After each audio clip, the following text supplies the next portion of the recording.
नमस्कार, मैं हूँ लीला। स्वागत है आपका हमारे चैनल में। आज का विषय है जीवित पुत्र का व्रत में किस दिन बाल धोने चाहिए। नहाए खाए के दिन बाल धोने चाहिए या फिर व्रत के दिन बाल धोने चाहिए। क्या इस दिन कंघी कर सकते हैं या फिर नहीं। जितिया व्रत में बाल कब धोएं, नहाए खाए के दिन या फिर व्रत के दिन। देखिए दोस्तों, जीवित पुत्र का व्रत आने वाला है। इस व्रत को महिलाएं अपने बच्चों की लंबी आयु, अच्छे स्वास्थ्य और उज्जवल भविष्य के लिए निर्जला व्रत करती हैं। यह व्रत कठिन व्रतों में से एक होता है। इस व्रत में बाल धोने और कंघी करने का भी बहुत महत्व बताया गया है। जीवित पुत्र का व्रत 3 दिवसीय व्रत है। 24 सितंबर को नहाए खाए और 25 सितंबर को निर्जला व्रत और 26 सितंबर को पारण किया जाएगा। अब सवाल उठता है बाल धोने का। देखिए दोस्तों, वैसे तो जब हम कोई भी व्रत उपवास रखते हैं तो व्रत के दिन हमें बाल धोना वर्जित बताया गया है। बाल धोने नहीं चाहिए व्रत के दिन। परंतु जैसे करवा चौथ, जीवित पुत्र का व्रत, ये सभी व्रत साल में एक बार आते हैं। पुराने बड़े बुजुर्गों से आपने कहते हुए सुना होगा कि बार बड़ा के त्योहार बड़ा। बार तो हर सप्ताह का आता है, सोमवार मंगलवार बुधवार हर सप्ताह का आता है, और त्योहार इस साल में एक बार आता है। इसलिए बार बड़ा का त्योहार बड़ा जो साल में एक बार आता है। और त्योहार में कोई भी दिन हो, हमें बाल धो ही लेने चाहिए। बड़े बुजुर्ग तो यही कहते हैं। परंतु बाल धोने को लेकर हर घर के अपने अपने अलग अलग नियम होते हैं। आप अपने घर परिवार के नियमों के अनुसार ही चलें। अगर आप जैसा आपके घर परिवार में करते हैं, आप वैसा ही करें। आप अपने घर परिवार के नियमों का पालन करें। अब सवाल उठता है कि हम नहाए खाए की बात करें तो उस दिन मंगलवार है। मंगलवार को बाल नहीं धोने चाहिए। मान्यता है कि मंगलवार के दिन सुहागन स्त्रियों को बाल नहीं धोना चाहिए, क्योंकि इससे उनके पति के जीवन पर गलत प्रभाव पड़ता है।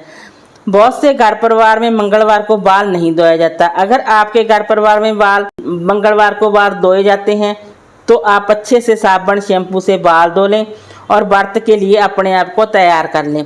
जिनके घर परिवार में मंगलवार को बाल नहीं धोए जाते तो आप बुधवार को बाल धोएं। व्रत वाले दिन यानी कि 25 सितंबर दिन बुधवार को बाल धोएं। आप अपने सिर के ऊपर से 2-4 मग पानी के डालें और बालों को गीला कर लें।